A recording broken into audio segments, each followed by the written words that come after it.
Ya, selamat sore pemirsa. Bagaimana kabar Anda hari ini? Semoga Anda dan keluarga dalam kondisi yang sehat dan senang sekali kami bisa kembali hadir menyapa Anda dalam program Jogja Sehat bersama saya Hendri Saputra dan Aufanida, mahasiswa Fakultas Kedokteran Universitas Islam Indonesia. Ya, Nida, apa kabar nih? Alhamdulillah baik. Alhamdulillah baik, tapi tetap harus menjaga kesehatan, apalagi di musim pancaroba seperti ini. Banyak teman-teman yang terserang flu dan lain sebagainya, sehingga sangat mengganggu. Nah, berkaitan dengan hal tersebut, tema kita apa ini, Nida? Oke, baik rekan Henry dan juga pemirsa di rumah. Kali ini kita akan membahas tema yang cukup menarik. Tadi udah di-spill sama Mas Henry nih, musim pancaroba. Kita akan membahas tema sinusitis yang akan dibawakan oleh pemateri kita pada kesempatan kali ini, Dr. Gesit Purnama, spesialis THT BKL. Apa kabar Dr. Gesit? Alhamdulillah, Assalamualaikum warahmatullahi wabarakatuh. Waalaikumsalam. Terima kasih sudah bergabung bersama kami, berbagi di sini. Mungkin di antara pemirsa juga banyak yang mengalami gangguan sinusitis juga. Sebelumnya saya pribadi sudah nge-share di WhatsApp pribadi dan juga di Instagram saya, banyak banget yang nitip pertanyaan. Karena memang banyak yang kena sinusitis jadi. Oke, sebelum lebih jauh ke sana, Dok, kita mungkin pengen nanya dulu, sinusitis ini sebetulnya apa sih, Dok, sebetulnya? Ya, oke.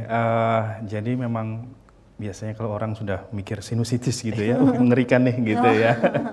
Ya, sebenarnya di dalam kepala kita ini, di samping kanan kiri hidung ya, belakang itu ada rongga sinus namanya ya. Jadi sinusitis ini berkaitan dengan rongga tersebut, di mana rongga tersebut mengalami peradangan. Nah, bisa sampai infeksi juga. Nah, istilah itu memang sangat beken waktu itu ya. Tapi untuk di akhir-akhir sekarang, karena perkembangan ilmu gitu ya, jadi beberapa ahli menyatakan ketika muncul sinusitis biasanya juga berkaitan dengan gangguan di hidung, sehingga istilahnya lebih ke arah rhinosinusitis. Nah, itu untuk istilah kita. Tapi apapun bentuknya, biasanya masyarakat akan bilang bahwa oh saya sinus gitu ya. Rhinosinusitis itu gangguan yang lebih mengarah ke hidung dan sinusnya. Jadi gejalanya mirip orang flu, memang sepertinya seperti itu. Nah, cuma nanti mungkin kita akan ngobrol supaya ini saya cuma flu biasa atau sinusnya udah kena sih. Gitu. Berarti nanti. sebetulnya setiap orang ini memiliki apa istilahnya, kantong sinus atau sinus ya? Ya, rongga sinus yang terletak di bagian kiri. Ada di kanan kiri pipi gitu ya. Nanti sama Mbak ini selengkapnya. Oh, ini ya. Nah, itu dia. Ya. Ini dia. Nah, perbedaannya adalah ketika seseorang mengalami sinus yang kemudian lanjut, cairan yang di dalam sinus tersebut tidak bisa terdorong keluar, seperti itu. Ya, secara normalnya memang di dalam rongga sinus ini ada mukosanya juga. Ya, ketika dia mengalami peradangan gitu ya, dia juga akan bereaksi. Salah satunya mengeluarkan lendir. Nah, harusnya lendir itu keluar, tapi biasanya lendir itu terjebak, ya, seperti gambar contohnya ini ya, yang sisi kanan itu ada kuning-kuningnya itu yang terjebak karena itu produknya Berarti bisa dibilang pilek yang terjebak gitu juga bisa. Ya, mungkin di rongga sinus gitu ya, karena infeksinya di sana. Harusnya dia keluar. Nah, tapi ada hambatan atau sumbatan atau mungkin infeksinya yang terlalu berat. Sehingga antara keluar sama produksinya banyak terus. Nah, akhirnya muncul sinusitis ini. Nah, apa yang menyebabkan kemudian produk ini tidak bisa keluar, Dok? Ya, banyak faktor terjadinya sinusitis itu sebenarnya ya. Jadi secara penyebabnya sendiri ya, kita akan lihat penyebabnya ada dari agen infeksi seperti bakteri gitu ya, terus kemudian virus gitu ya, terus kemudian ada jamur ya, ada juga yang memang dari bawaan genetik ya, dalam artinya dari hostnya atau dari pasiennya sendiri, mulai dari kelainan anatomi gitu ya, atau mungkin ada konka atau bantalan hidung yang membesar gitu ya, sehingga di muara-muara sinus ini jadi sempit. Nah, alirannya atau drainasenya jadi terganggu. Oke, dokter, contoh kelainan anatomi seperti apa yang bisa menyebabkan sinus ini nggak bisa, sinus maksudnya cairan yang di sinus itu tidak bisa keluar, dokter? Ya, salah satunya di sana misalnya untuk kelainan anatomi ada septum deviasi atau sekat hidung yang bengkok gitu salah satu sisi, sehingga dia mendorong gitu ya. Nah, akhirnya jadi muara sinus ini tertutup, alirannya jadi terganggu. Nah, contohnya itu. Atau ada lagi karena mungkin punya faktor ini ya, ada alergi. Alergi. Nah, alergi, kebetulan alerginya muncul gejalanya di hidung atau yang kita sebut sebagai rinitis alergi. Orang flu tapi kok terus-terusan. Nah, contohnya itu. Alergi yang disebabkan oleh cuaca atau karena faktor lain? Ya, kalau alergi atau hidung sensitif, kita biasanya akan bedakan dua. Itu karena alergan itu terkait dengan zat-zat tertentu, ketika nempel di kita, tubuh kita berespon, atau karena iritan. Iritan itu contohnya seperti polusi gitu ya, asap gitu, ya dingin, nah itu. Jadi ada dua itu. Nah kalau itu terus menerus sehingga bisa jadi muncul komplikasi, salah satunya polip. Nah polip ini beda yang, lagi ya, Dok, ya? iya nanti polip beda lagi. Polip inilah yang menjadi kelainan anatomi sehingga si muara sinus atau tempat keluarnya sinus ini jadi terganggu, terhambat. Oke, bermula dari alergi. Kalau dari pilek-pilek biasa mungkin lebih sering banget pilek gitu, bisa jadi polip juga dokter? Pilek biasa bisa muncul polip juga. Bisa juga.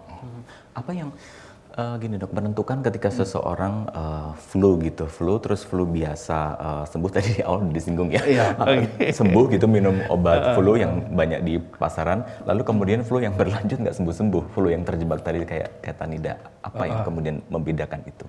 Yang membedakan, ya. Jadi gini, untuk pemirsa sekalian ya, jadi ketika flu untuk membedakan dengan sinus, gitu ya, ada beberapa gejala yang bisa mengarahkan ke sana. Nah, kalau di kita sebut ada gejala mayor, ada gejala minor, ya. Gejala mayor. Nah, gitu. Nah, di sini kalau kita curiga flu kita sudah mengarah ke sinusitis nih, gitu ya, atau pilek kita sudah kena ke daerah sinus. Nah, jika muncul dua gejala mayor atau satu gejala mayor ditambah dengan dua atau lebih gejala minor, maka mungkin akan mengarah ke sinusitis. Nah, gejala mayornya apa? Nah, seperti facial pain atau nyeri daerah wajah. Nyeri daerah di titik-titik tadi sinusnya. Sama sinus, misalnya di pipi, di dahi gitu ya, atau di pas tengah sini, kebetulan di belakang. Nyerinya itu nyeri yang sakit mungkin ya, tak tertahankan atau? Iya, nyerinya bisa mulai dari yang ringan seperti terasa berat saja atau kencang, sampai betul-betul nyeri seperti tertusuk. Itu nggak perlu ditekan udah nyeri sendiri Iya. dong? Kan biasanya kalau dipegang baru nyeri. Nah biasanya teman-teman yang sering sujud tuh ya, kalau ada nyeri di daerah dahi, itu ketika dia sujud, dia tambah sakit. Nah, karena di situ vakum ya, jadi tekanannya kan berubah ketika tambah nunduk, dia gravitasinya semakin ini, jadi semakin nyeri. Tekanannya gitu. semakin Ya, salah satunya itu, yaitu untuk nyeri wajah. Ada juga gejala mayor lainnya seperti blokade di daerah hidung. Blokade di daerah hidung? Ya, Blokade jadi sumbatan. Kok hidung saya sering tersumbat? Tanpa penyebab atau karena ada sebab, dok? Pasti ada sebab. Pasti ya, ada sebab. Ada sebab. Sebabnya itu bisa tadi, apakah itu infeksi atau memang karena ada kelainan anatomi tadi, polip atau bantalan hidungnya yang membesar, atau mungkin ada septum deviasi tadi, ya jadi tersumbat. Nah tapi yang penting ngerasain kok ada sumbatan nih, sering banget, terus menerus. Sumbatannya itu kayak apa ya, kayak sesuatu yang menyumbat di bagian hidung gitu, yang biasanya, rasanya pengen dikeluarin gitu. Biasanya orang akan mencoba untuk menutup salah satunya, terus kemudian dihembuskan. Nah, ketika dihembuskan ini airflow-nya atau alirannya kok kecil atau justru malah nggak bisa, itu biasanya sumbatan.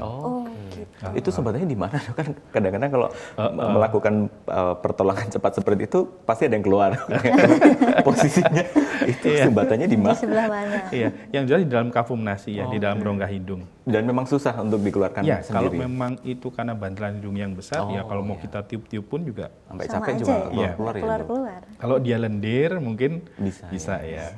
Tapi kalau bantalan hidung atau polip susah. Ini untuk mayor ada tanda dan gejala lain nggak, dok, selain yang telah disebutkan?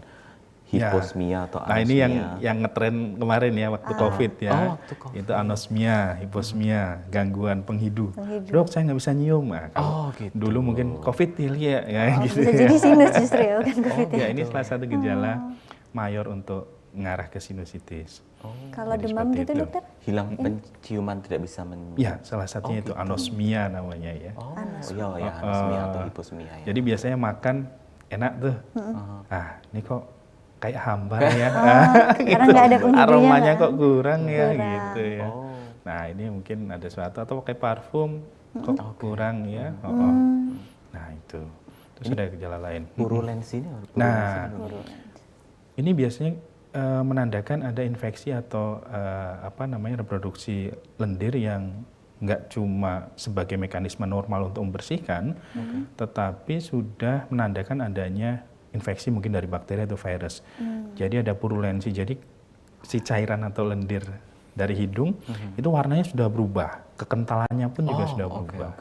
Nah itu bisa warnanya hijau, kuning atau putih dan kental. Nah itu salah satu tanda juga untuk yang mayor. Tanda mayor. Untuk tanda minor seperti apa? Nah kalau minornya mungkin ada yang halitosis. Halitosis itu bau mulut gitu ya. Jadi udah gosok gigi, udah kumur-kumur gitu ya. Kita ngobrol sama temennya tutup hidung. Mulut saya bau ya. Nah mungkin kalau sekarang sih pakai masker ya.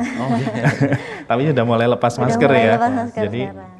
halitosis udah mulai bisa kecium lagi nih sama Rekan-rekannya. yang diajak ngobrol ya. Bisa sampai mengeluarkan aroma dari mulut dari produk yang terjebak di sinus tadi. Iya, bisa sampai berbau gitu ya, baunya cukup ya bisa sampai dengan cukup busuk. Artinya ketika kita ngobrol misalnya yang parah sekali, kita ngobrol dalam jangka segini, ini sudah bisa terasa bau. Sudah tercium aromanya Karena ada ya. infeksi itu ya, Ya, dokter karena ya. ada infeksi itu halitosis ya. Ini banyak banget ini sakit kepala yang banyak dirasakan. Yang lain sakit gitu ya, dok, kepala. ya, Nah, berat gitu. bedanya sakit kepala dengan facial pain. Kalau sakit kepala lebih cenderung tidak mengarah pada titik-titik tadi. Jadi cuma kepalanya berat gitu ya, terasa kok pusing ya.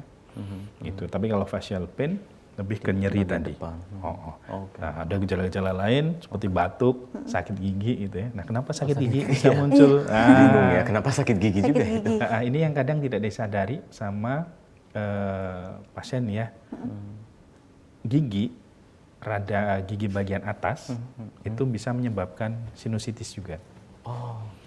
Nah, kalau dilihat wah giginya yang atas ada yang lubang tuh terutama yang geraham ke belakang ya. Ada yang lubang, ada yang karies atau hitam. Nah, jangan-jangan dari situ penyebab sinusitisnya. Karena terhubung ya. Ya, akarnya itu dekat sama sinus, kita sebut sinus maxillaris di pipi. Dok, ini mungkin masih nyambung dengan tanda dan gejala nih dok dari beberapa yang tadi sudah saya posting di Instagram. Ada banyak pertanyaan, tapi saya rangkum salah satunya ini nih. Banyak orang tua yang mungkin memiliki anak di usia 8 tahun, di bawah 10 tahun begitu, ketika tidur ini nafasnya seperti ada riak atau lendir, terkesan seperti ngorok padahal mulutnya tertutup begitu, padahal tidak sedang batuk pilek. Nah, apakah itu juga merupakan tanda-tanda sinusitis atau selesai? Tapi jangan dijawab dulu dong. Kita harus jeda iklan terlebih dahulu. Usai iklan berikut kami akan kembali lanjutkan. Tetaplah bersama kami di Jogja Sehat.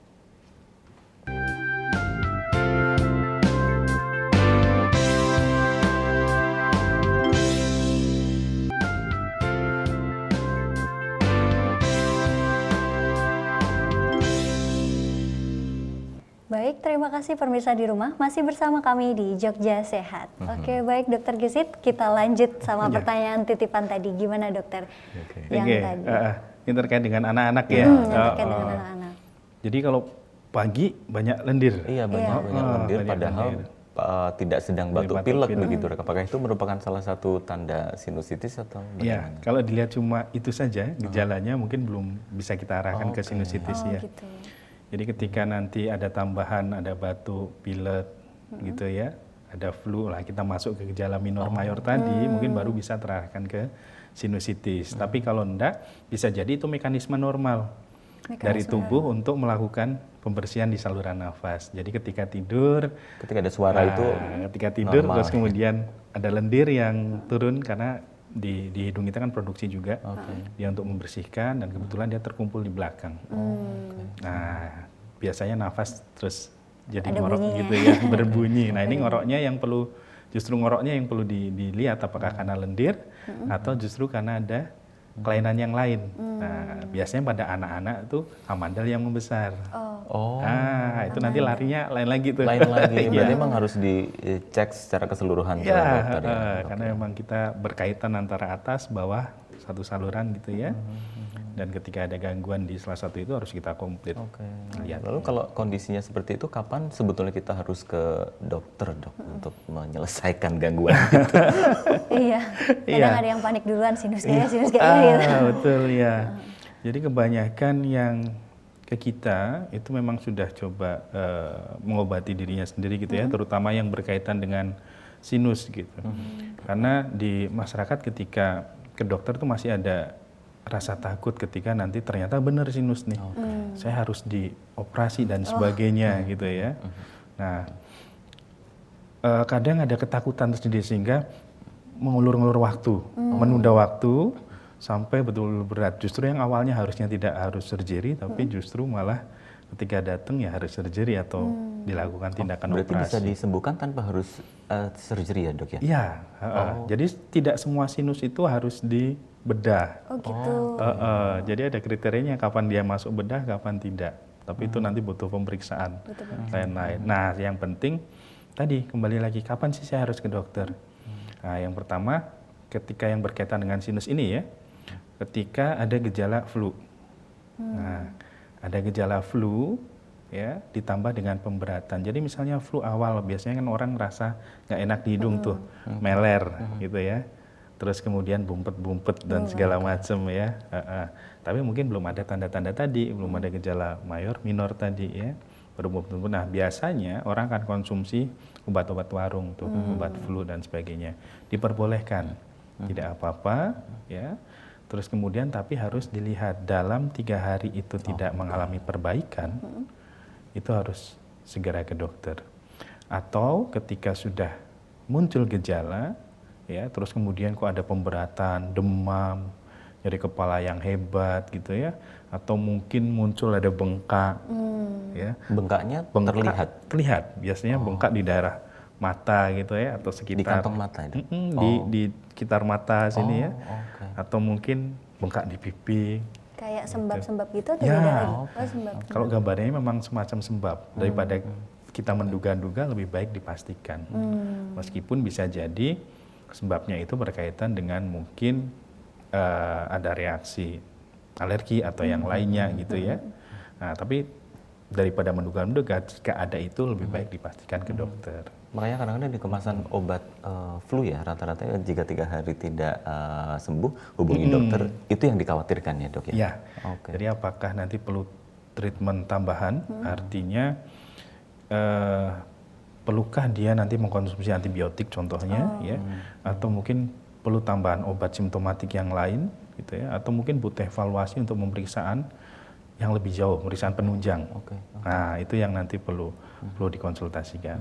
Nah, kalau kita lihat kan tadi sinus itu kan ada beberapa tempat ya, dok, di bawah di pipi gini ya, sama di atas. Nah, apa yang terjadi ketika seseorang itu mengulur waktu untuk ke dokter? Apa yang kemudian Ini terjadi? yang biasanya agak berat ya jadinya ya. Artinya ketika infeksi, ya kalau memang dia ada infeksi gitu ya, di awal infeksinya bisa kita tekan lebih awal gitu. Ya sebenarnya daerah sinus mungkin kerusakannya tidak akan separah ketika ditunda-tunda gitu ya. Nah ketika ditunda nanti jatuhnya yang harusnya muaranya dia masih ada celah, jadi tidak ada celah sama sekali. Nah itu jadi perlu kita perlebar, justru nanti malah takutnya wah ini harus surgery nih gitu. Nah biasanya sih tindakan surgery itu kita lakukan untuk yang memang ada kelainan anatomi seperti tadi ya. Terus kemudian yang kronis gitu ya, yang kronis jadi sudah berangsur agak panjang lebih dari 12 minggu biasanya, atau yang ada komplikasi. Komplikasi seperti Nah, apa itu? komplikasi contohnya sama seperti tadi ya, misalnya bengkak di daerah. Terus kemudian ada gangguan penglihatan Oh, gangguan penglihatan Ah, jadi itu kabur. kompleksitas. atau Iya, biasanya muncul double vision. Jadi bukan kabur tapi nggak double. fokus gitu ya. Kok ngelihat Mbak Ninda nih jadi dua nih, Dua. gitu ya. Kembar. Nah, gitu. Nah, itu nanti dilihat kalau memang ada penekanan di sana yang berlebihan, tidak respon dengan obat, harus segera dilakukan tindakan bedah. Tindakan bedah itu yang dilakukan berarti mengeluarkan produk yang terjebak dalam sinus itu Iya, ya, Dok? betul. Oke. Jadi Agak horor juga sih. nanti ini bukan nakut-nakutin ya. Tapi daripada ditunda-tunda akan menjadi hal yang lebih fatal Iya, lagi nanti ya, Dok, lebih ya. lebih parah dan komplikasinya juga bisa kemana-mana. Dok, berarti prosesnya dikeluarinnya dari mana tuh, Dok, kalau yang di sini ngambilnya? Iya, Bingung juga di bingung sini, juga di ya. sini. Di mana gitu Gimana ya? ngambilnya? Iya. Jadi sebenarnya di dalam hidung, di dalam rongga hidung kita itu ada saluran namanya muara sinus. Nah, nanti kita intip tuh. Kita pakai endoskopi biasanya, ya. Endoskopi itu kamera kita masukkan ke dalam hidung terus kita lihat. Oh, ternyata muaranya memang sempit nih. Salurannya kejebak nih gitu ya. Sehingga kita harus perlebar. Ya sudah, lewat hidung juga. Dengan bantuan kamera nanti kita buka. Masih mikirin estetika juga dari Iya. dalam hidungnya. Jadi nanti nggak akan kelihatan bekas operasinya. Iya. Biasanya kan wah nanti operasi di bedah-bedah ada bekasnya dan Bekas sebagainya. jahitan. Berapa lama sih, Dok, biasanya tindakan surgery-nya itu? Kalau tindakannya sendiri sih biasanya nggak lama ya. lama Cuma memang kita biasanya butuh waktu 1 minggu untuk perbaikan ya. Oh, recovery ya, Dok? Ya recovery 1 minggu. Tapi kalau sempurna total artinya sampai dia harus kembali ke mukosa atau bentuk normalnya itu biasanya sampai dengan 1 bulan. Tapi 1 minggu itu sudah membaik gitu ya. Nah, kalau sudah dilakukan tindakan bedah untuk mengatasi sinus ini, apakah dia bisa kambuh lagi atau tidak? Ya, kalau untuk kambuh lagi atau tidaknya tetap ada peluang Tetap untuk bisa ada muncul peluang. ya. Oke. Jadi kalau memang sinusnya karena memang kita lihat ada faktor resiko di hostnya yaitu contohnya alergik gitu ya. Oh, kembali lagi ke tadi ya. Yang tadi karena alergi nggak bisa hilang dari tubuh gitu ya. Dia ada respon lagi, mukosa bisa jadi nutup lagi atau mungkin bereaksi lagi. Cuma biasanya kalaupun nanti muncul kembali gitu ya, biasanya ditekan dengan obat sudah bisa berespon. Oh, obat juga bisa? Ya, obat bisa berespon. Misalnya sudah pernah nih dilakukan bedah sinus nih gitu ya. Kita intip lagi misalnya, oh ternyata muaranya masih lowong kok, ini cuma produknya berlebihan. Ya sudah kita tekan aja pakai obat. Atau oh ini ada infeksi gitu ya, kita tekan aja pakai obat. Jadi nggak perlu khawatir wah nanti dioperasi lagi dan sebagainya. Kecuali kalau ketika kita cek, oh ternyata muncul polip nih, gitu ya, ada benjolan. Nah, kelainan anatomi itu yang perlu kita. Oh, berarti obat pun sudah cukup bisa mengeluarkan produk di sinus tadi ya, Dok ya? Ya, sebenarnya prinsipnya kan canggih ya? Ya, tanpa harus dibedah gitu ya. Sebenarnya prinsipnya yang pertama kan eradikasi ya, kita hilangkan infeksinya kalau memang dia infeksi. Ya, terus kemudian kita tekan faktor resikonya. Yang berikutnya kita buka muara-muaranya, ya kita bantu dulu pakai obat lah. Karena kan ada nggak langsung operasi ya, Dok? Langsung operasi, karena biasanya kan tersumbatnya karena si mukosa itu kan bengkak. Oke, berarti pemirsa di rumah tidak perlu takut lagi untuk pemeriksaan ke dokter ya, karena nggak Ya, langsung operasi, ada indikasi tertentu. Ya, yang lebih bisa. baik datang awal diobati daripada ditunda karena takut operasi. Justru yang tadinya nggak harus operasi malah jadi operasi tuh. Gara-gara aduh takut di awal, kayaknya beneran dari operasi. Tapi kalau di awal bisa kita tekan dulu pakai obat-obatan gitu ya. Nah, syukur nggak sampai ke operasi. Saya juga sering membaca tuh, Dok, beberapa teman ataupun pesohor pun juga melakukan operasi hidung dengan alasan karena sinus ini ya, Dok ya. Berarti ada hidung yang misalnya dari lahir itu bengkok, itu memang betul ada hubungannya dengan sinus yang mengganggu ini ya, Dok ya? Ya, bisa jadi. Ya. Oke. Jadi karena skatnya mungkin dari lahir dia ada gangguan, sehingga menutup ke salah satu muara, ya, akhirnya harus diluruskan tuh skatnya. Nah, diluruskan skatnya sekalian nanti muara sinusnya juga diperbaiki. Nah, supaya nanti tidak mudah tersumbat. Kalaupun ada reaksi dari sinus, dia bisa keluar cairannya gitu ya. Terakhir, Dok, ada saran nggak buat pemirsa di rumah terkait dengan sinus ini, Dok? Oke. Ya, terkait dengan sinusitis ini ya, jadi sebenarnya ini banyak terjadi di masyarakat gitu ya. Untuk pemirsa sekalian, jadi apabila mengalami gejala flu, karena memang mirip sekali dengan gejala flu ya. Yang penting kita tahu ketika ada sesuatu gejala tadi seperti yang saya sebutkan di atas, mungkin dalam 3 hari tidak ada perbaikan, saya harapkan untuk bisa ke dokter untuk dievaluasi. Gitu. Nah, untuk mencegahnya seperti apa gitu ya. Jadi sarannya supaya tidak mudah terkena, yang pasti yang pertama adalah tingkatkan imun kita, karena tubuh itu sebenarnya sudah punya mekanisme pertahanan. Gitu ya, dengan cara makan yang bergizi gitu ya, olahraga cukup. Nah, ini yang penting nih olahraga ya. Olahraga nih. Gitu ya. Terus kemudian hindari paparan-paparan. Jadi kalau memang daerah kita, lingkungan kita banyak sekali paparan seperti asap, debu gitu ya, kotor, itu kalau bisa kita hindari. Jangan lupa cuci tangan, ya, dan jaga higienitas baik dari hidung maupun mulut. Kalau kita mungkin yang muslim ketika wudhu harus sambil dihirup gitu ya, terus kemudian gosok gigi. Nah, itu salah satunya. Baik, terima kasih Dr. Gesit Purnama Gyanandita sudah bergabung bersama kami. Mudah-mudahan bermanfaat dan tidak takut lagi untuk memeriksakan jika ada gangguan tadi ya. Terima kasih sudah bersama kami. Akhirnya mewakili teman-teman yang bertugas, saya Hendri Saputra dan Saya Aufanida. mengucapkan terima kasih atas perhatian Anda. Selamat sore dan Sampai jumpa.